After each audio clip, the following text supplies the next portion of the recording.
Hi, everyone. My name is Anita, and I work at ECW Press, where we are thrilled to be publishing the latest Joanne Kilbourne novel, What's Past Is Prologue by Gail Bowen. Before I introduce Gail, I want to note that today is the National Day for Truth and Reconciliation, and both Gail and I encourage those in the audience to educate themselves on the calls to action of the Truth and Reconciliation Commission, as well as the legacy of residential schools and the ongoing impact of colonialism on Indigenous communities. And now I'd like to introduce Gail. On top of being an award-winning author, Gail is also a playwright and teacher. Among her numerous writing awards are the Lifetime Achievement Award from the Crime Writers of Canada and the Distinguished Canadian Award from the University of Regina. Reader's Digest has called her Canada's best mystery novelist. In 2018, she was awarded the Saskatchewan Order of Merit and the Grand Master Award of Crime Writers of Canada. She lives in Regina, Saskatchewan with her wonderful husband, Ted. Gail will now read from What's Past Is Prologue. Thank you, Anita, and thank you to the National Public Reading Program, and thank you to all of you for being with us today. As Anita said, I'll be repeating a passage from the 21st Joanne Kilbourne Shreve novel, What's Past Is Prologue. The title comes from Shakespeare's play The Tempest, and it suggests that our past history sets the context for our present, that the experiences we've had in the past shape the person we are today. And that's all well and good if we are content with the person we are today. However, if we're not, it's only by understanding and accepting all parts of the person we have become that we can live our best lives. In the novel, a young woman named Eden Sass is producing a podcast called The Lingering Hand of Childhood.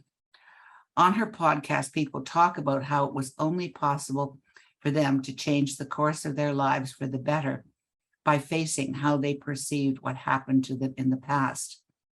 Joanne Shreve's friend, Margot Hunter, has become increasingly concerned about the erratic behavior of her 45-year-old brother, Seth. The Wrights are a close-knit family, but Seth has been estranged from the family for years, and Margot can't see a way of reaching out to him. Joanne knows that Seth has told his story on the Lingering Hand of Childhood podcast, and she's brought an MP3 of Seth's episode to Margot so that she can listen to it and perhaps find a way of reaching her brother. And that's where we come in.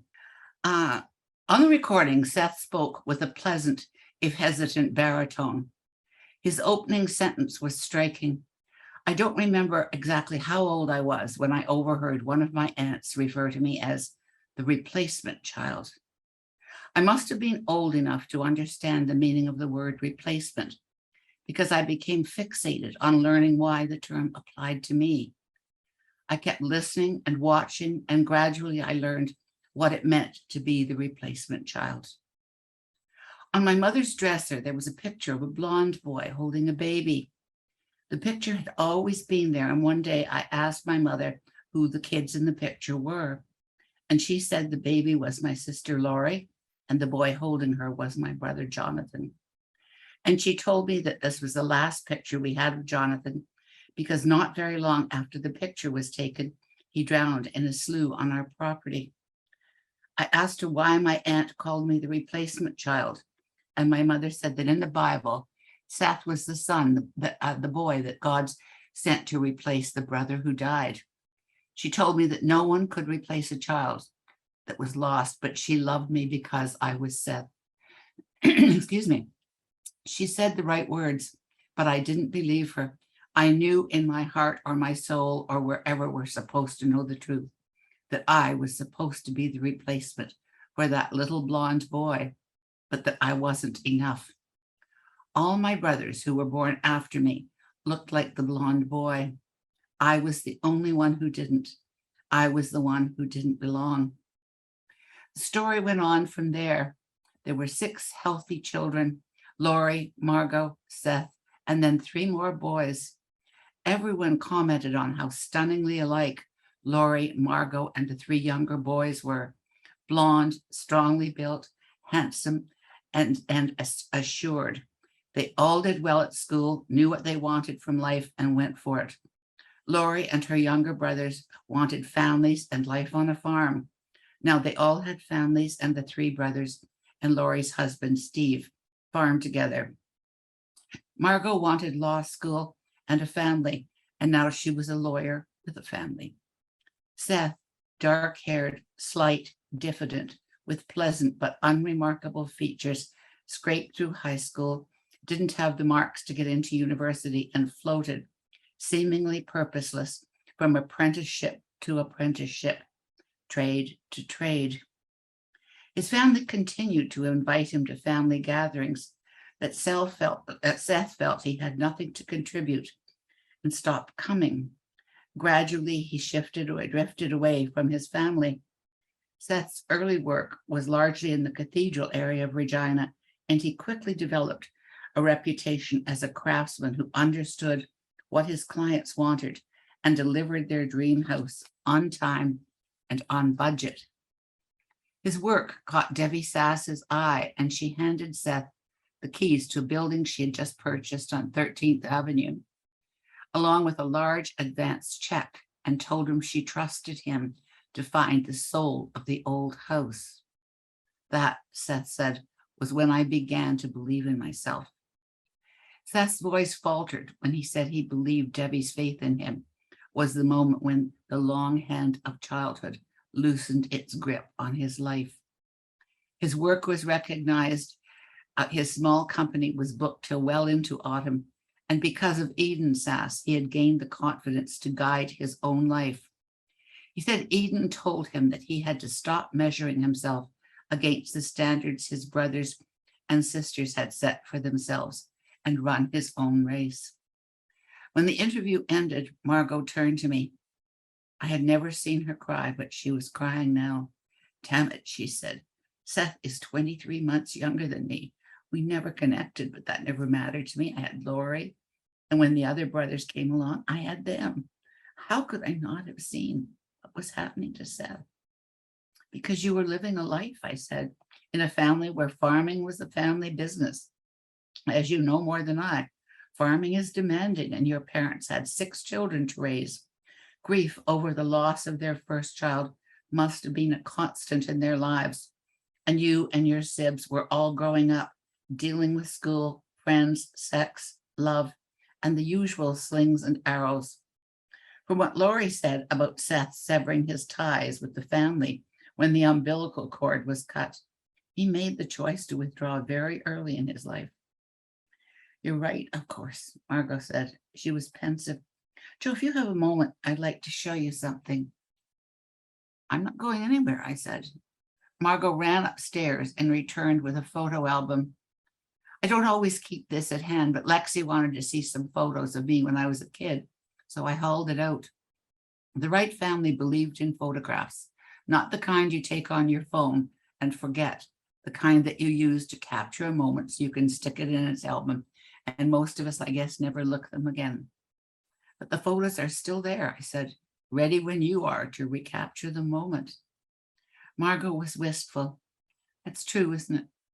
I wish I had more pictures of Leyland and me, or of just Leyland and Declan or Declan. Our parents were smarter than we are, Joe. Debbie Sass has a photograph of herself and a handsome man who is obviously her beau on her nightstand. She has a brooch, a gold key studded with tiny diamonds, and in the photograph, she's wearing it on a delicate chain as a necklace. That must have been 3 decades ago, but Debbie is still able to keep the moment of that night alive because she has that picture. There was a photographer in Wadena, Margot said, and a lot of the people in town had him take pictures of their families at Easter. The album is filled with pictures. This album is filled with pictures of the Wright kids. I still find the first ones hard to look at.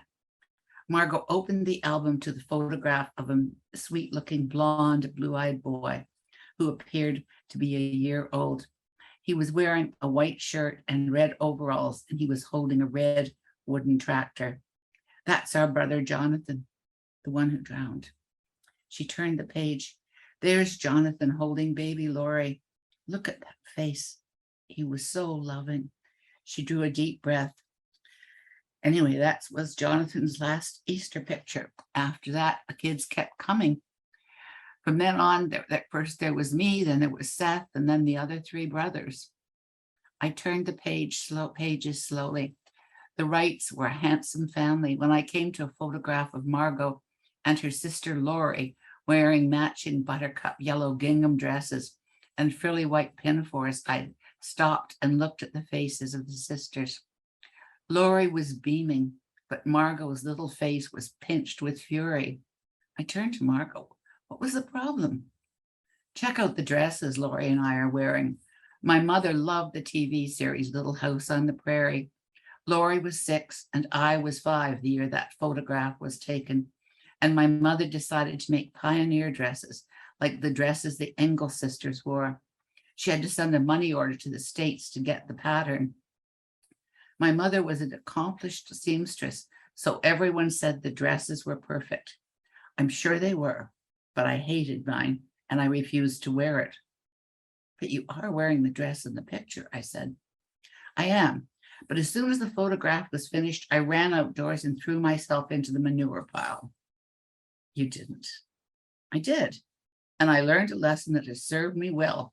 As a criminal lawyer, there are times when the only way you can get the outcome you want is to throw yourself into a pile of shit. Leafing through the album, watching the Wright children grow up was a delight, but it was also an eye-opener. The early photographs captured an unpalatable truth. Every Easter, Laurie, Margot, and their younger brothers grew taller, blonder, more handsome. And every Easter, the contrast between them and their dark-haired, slight, and timorous brother became more marked. As his siblings grew into adults, Seth remained somehow unfinished. Margot closed the album. We should have seen what was happening, she said. Seth is 45 years old, Margot, I said. Give it time. Put the past behind you. Margot rubbed her temples. Easier said than done, Joanne. Easier said than done. So that's it.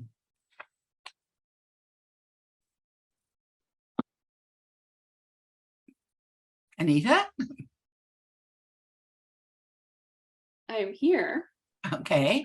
My video will not turn on, but that's okay. You all don't. Okay. Are we still? Lovely reading. Thank you so much for that. You're welcome. I have a couple of questions for you. If anybody else in the audience has any questions, they can put them in the Q&A box at the bottom of your screen.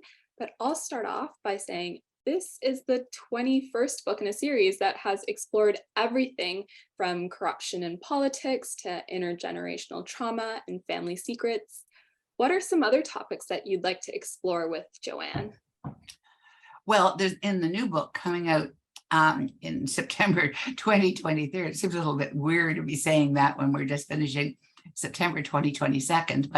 And the book is called The Legacy. And I think I did an interview and the person says, is it your legacy? And I said, no, and it's not Joanne's legacy, somebody else's legacy. I'm still in there writing. So, and I'm about halfway through number 24. So I'm still writing. And yeah, well, the one thing in the legacy that's explored is the issue of plagiarism with novelists, and also that how well, again, I seem to be obsessed with the past, but how the past often has a way of following us into the present, and so that's that book. And then the one that I'm working on now. Well, I mean, I know what it's called. It's in my mind. It's just called The Catalyst, and it's about how one thing just sets a whole train of disaster in motion. So, yes, there will be other books. Well, you kind of alluded to this question already, but this question is from your editor, Jack. Is your own past the likely prologue to your writing life? I'm just trying to think. Yes, I think so, because I mean, I think I always liked being alone and reading, and it was I loved rainy days at the cottage. I loved our cottage and I loved playing with the other kids, but rainy days meant I could be alone and read. And writing, as Jack knows, is a solitary profession. And it occurred to me the other day that this is exactly, as I sit here, it's exactly the life I always wanted. I mean, I taught and I've enjoyed everything I've ever done. And all the years I taught university, I really thoroughly enjoyed the students and my colleagues. But I am, this is something that I'm temperamentally seemingly suited for. And I've always been a reader. And I mean, I can't imagine, I'm shocked. I can't even sit down, if I'm having breakfast by myself, which is usually the way it is because I get up so early.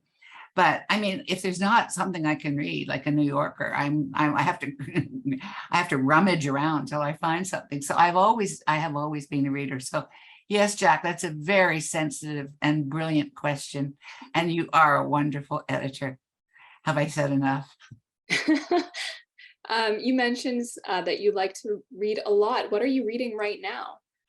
Well, actually, I'm embarrassed to say what I'm reading right now is I'm reading some Joanne Kilbourne novels because there are a couple of things I wanted. I try to make sure that I pick up, that I make sure that there are no inconsistencies. So there's that. The last book I read was recommended by a friend of ours who went to university with Stephen King. She was in the same class as he was at the University of Maine, and she recommended. We were just doing. She and her husband and Ted and me have a sort of a cocktail chat, every so often, and so one night we ended up talking about the 60s, and so she mentioned I asked the name of the book Stephen King had written, and so it's called, oh, this is terrible, Gail. Anyway, it will come to me. But anyway, so it was a Stephen King book about the 60s, and I really, really enjoyed it. And it's picked up on the spirit of the 60s, and particularly how Vietnam held, despite all the peace and love and talk of that, Vietnam was just hung so heavily in all our lives. And I mean, even as a Canadian, I felt it. So that's what I'm reading right now. Do you read all of the reviews of your booooks, or no? I never. If not, why?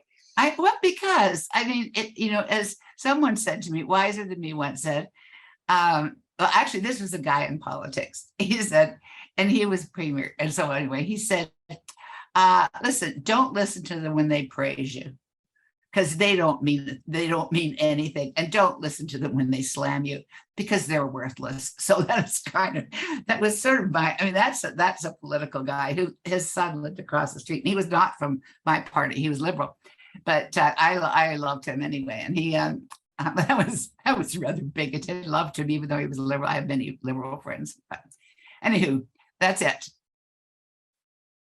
No, I don't read. I mean, I feel like most authors don't, and that's probably a good choice. Even the great reviews. You know what I do read, and I get a lot of letters, and I'm really, really pleased about that. I mean, I really, and often I will get questions in books. Like once someone noticed, and I hadn't noticed it, that I really wasn't letting Taylor grow up fast enough.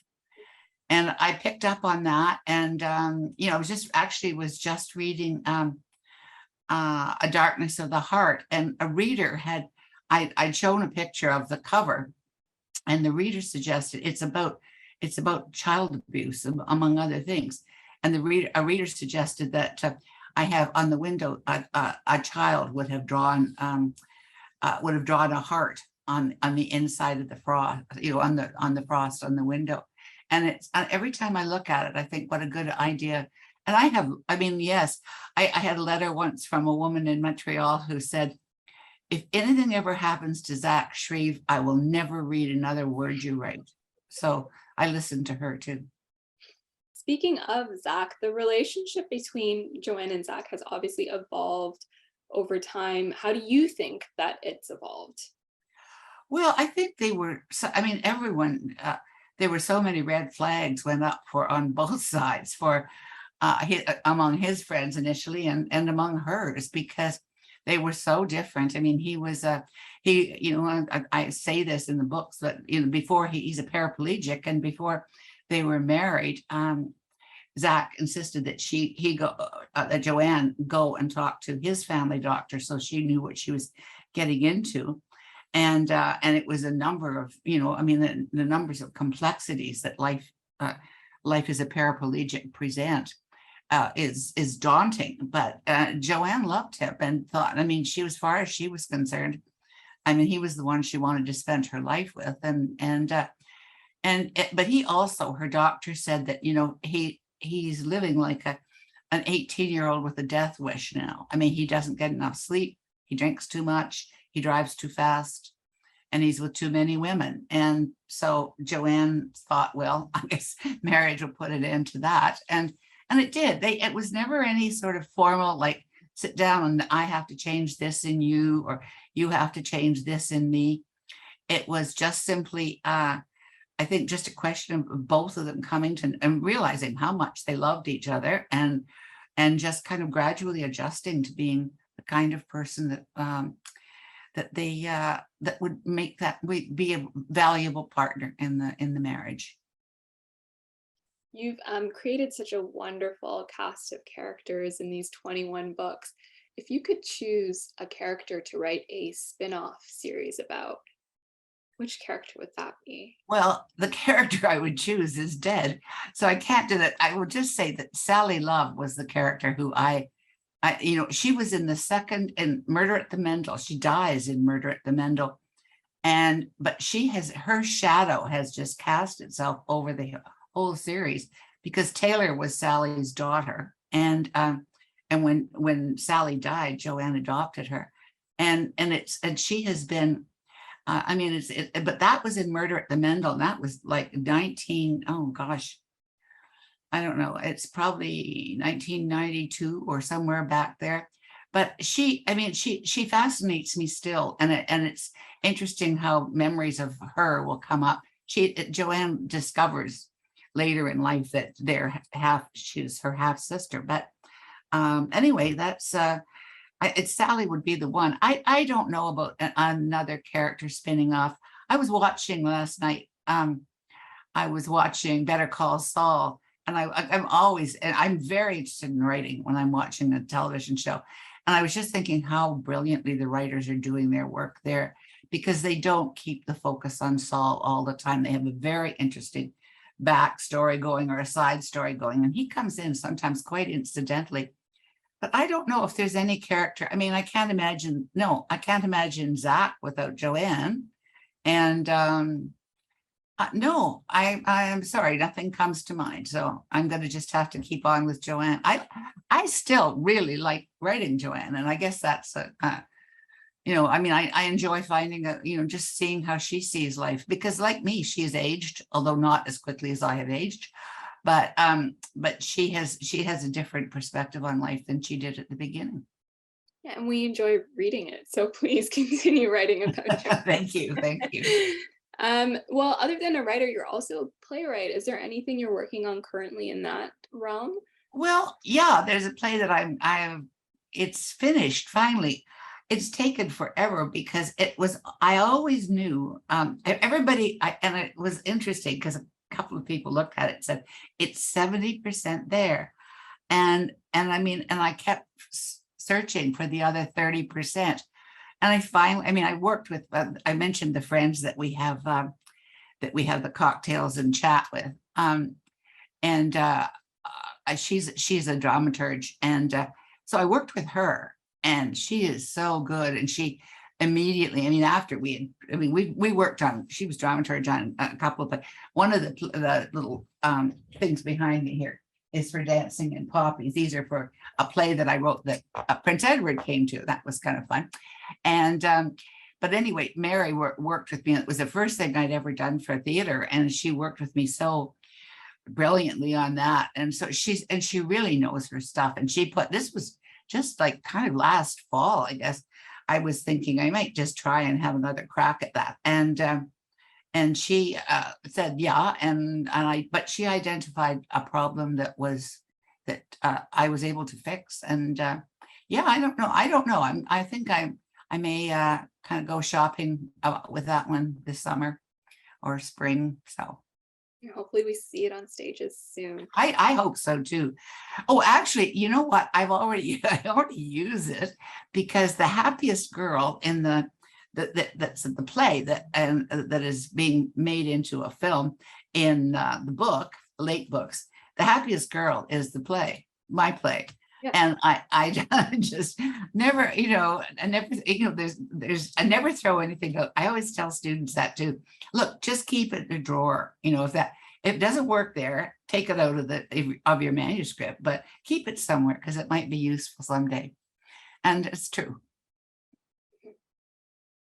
Well, if there are no questions from the audience, I just wanted to make note that the book What's Past Is Prologue did come out on September 27th, and it's available wherever you purchase your books.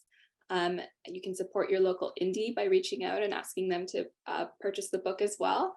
I want to thank everyone for coming out and listening to Gail's reading today. Gail, is there anything else that you wanted to add? Well, I just no, I don't. I mean, I don't. I'm just sorry that people. They didn't seem to get much bang for their buck. I think we said an hour, and not quite there.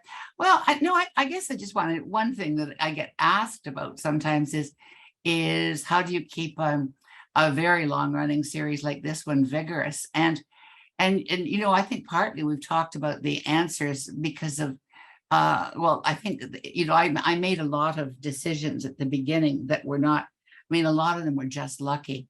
I mean, who was good? I was middle-aged when I started writing. I was 43, and the idea that a middle-aged woman from Saskatchewan writing a book, a mystery book, was, I mean, you could just sort of hear people yawning, and but I decided to let Joanne age. And that was a smart move. And because I was aging and I was interested in that. And I decided to make her someone who was had a family and had friends and had lived in a community, and very much her life is very like mine in those respects. But and then you mentioned earlier, Anita, the secondary characters around her. That was important because they that was something that just worked out as we worked along. And they're kind of like a repertory company that are behind her.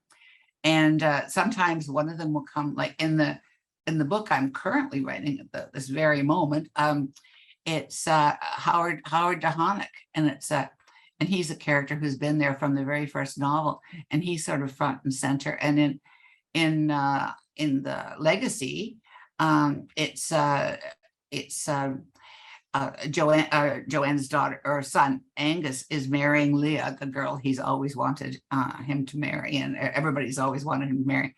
And Leah and her aunts and her father particularly become very important in the novel. And Leah's been there throughout many of the novels. So, and I think one of those things, and as I think the big thing is that really people are so, really are they really are generous in what they say about the books. And that kind of keeps me fueled, I guess.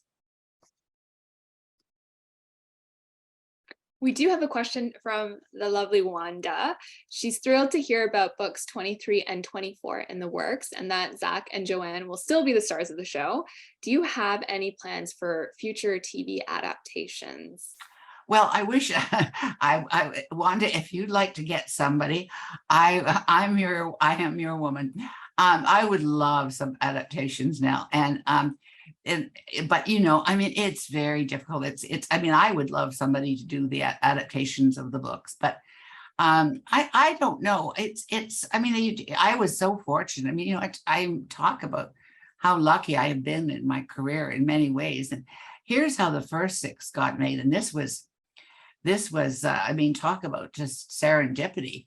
But my agent Bella Palmer was also Carol Shields' agent, and Shaftesbury Films had made a movie of one of Carol's books, and so Bella was at the premiere of the movie, and so then afterwards she went up to Christina Jennings, who owned Shaftesbury and was just starting out, and said that, and Bella told her about my books and said, you really should read them. I think they make a good series. And so, and I'm sure Christine would have just dismissed that. I mean, how often does a production company get sold that bill of goods?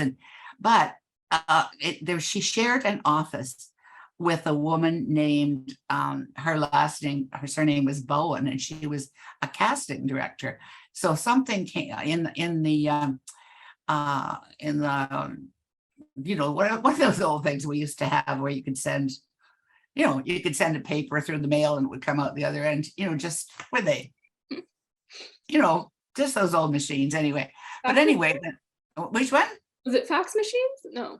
No, not a fax machine. The old ones where you took your picture, you took the paper, put it down face down, and then you could type out an address and it would somehow magically go there.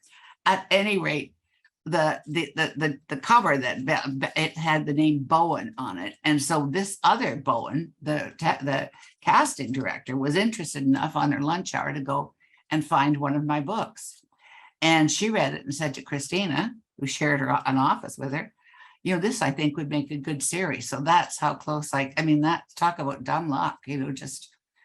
And but anyway, so that's how, and I would love it because being a Canadian writer does not make you a bunch of money, but being adapted, having your books adapted for TV makes you really considerable money. And it's I still get money that those books, the first 6 books were made into films gosh, it's 20 years ago. And but I still get royalties from Europe where they're showing them again, because I didn't do the screenplays, but I was the primary writer on them. And so I still get money. And it's usually, it's usually about $700 or $800, which is not chump change. So it's good. If they were to renew that and do another movie, do you have any idea who you would like to play Joanne and Zach?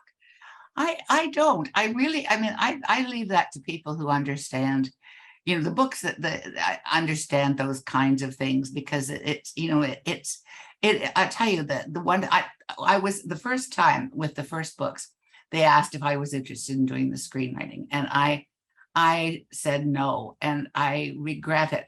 I regret it. I wish I had said yes, but I just started out as a writer, and but I regret it because I would like to have learned to do that.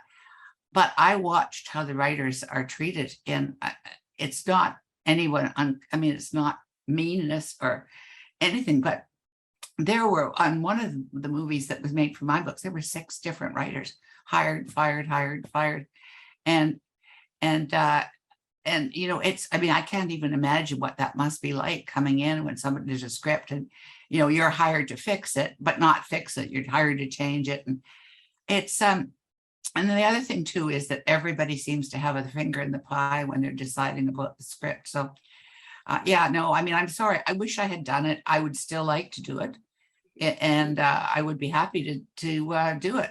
I think I'd be okay now doing it, but yeah. No, but I have no idea. Sorry, I have no ideas about who the actors would be.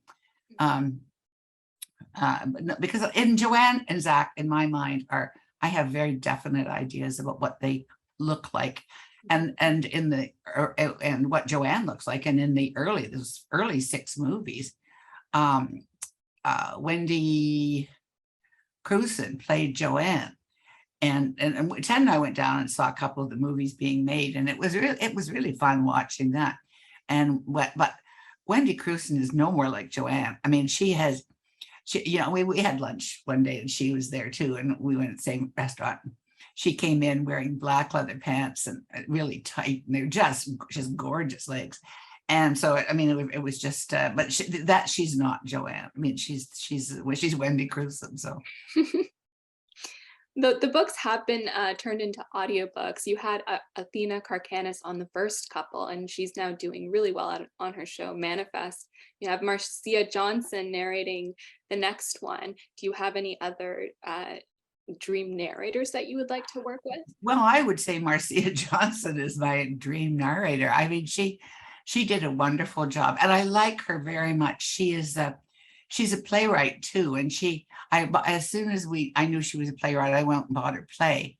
And it's called Serving Elizabeth. And it's really, I mean, it's kind of interesting to mention this on this particular on Reconciliation Day, because it's about Marcia herself is of Jamaican heritage, and it's about just and Princess Elizabeth is coming to Jamaica, and so they're getting all the people ahead of them who've been getting everything organized, but it's the kind of feeling that you have if you're the ones who are serving, rather than feeling like you really being enslaved. And it's a beautiful play. I hope it gets produced lots, because it says something very important about perspective and knowing what it feels like to be the other guy. So yeah, good play for Truth and Reconciliation Day. And of course, I mean, all those years I worked at First Nations University, and so I'm certainly aware of many of the problems and some solutions. So, but it is something worth thinking about today. Good for you, Anita. I have one last question. You do have books 23 and 24 in the works. How far ahead do you map out your book?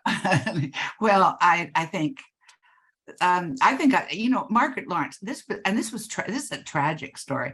I have a friend who did her PhD on Margaret Lawrence, so has all this info, but Margaret Lawrence said when she wrote The Diviners, she always, when she was writing those books, those first big novels of hers, she always, when she was finishing a book, a new book would come into the theme for a new book would come into her mind. And when she was writing The Diviners, that never happened, and she knew at that point she would never write another adult work of fiction, and it really decimated her. And but so for me, so far that's exactly how it works for me. I work finishing something and I think, gee, I wonder if, and then then I do it. Then Jack gets out his whip and says, get going. And that's how books are made. Yeah.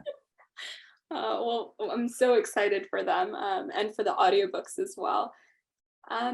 Gail, unless there's anything else you'd like to add? No, I think know we're ending a little bit early, but for those in the audience, I don't know if you heard the little miscommunication we had at the beginning. We didn't hit record. So what we're going to do now is just start again really quickly from the beginning to get it on the record button, and then we'll send you all the YouTube links so you can rewatch this and enjoy Gail reading from What's Past Is Prologue again. Thank you so much for joining us. Yes, thank you. Thank you. Thank you.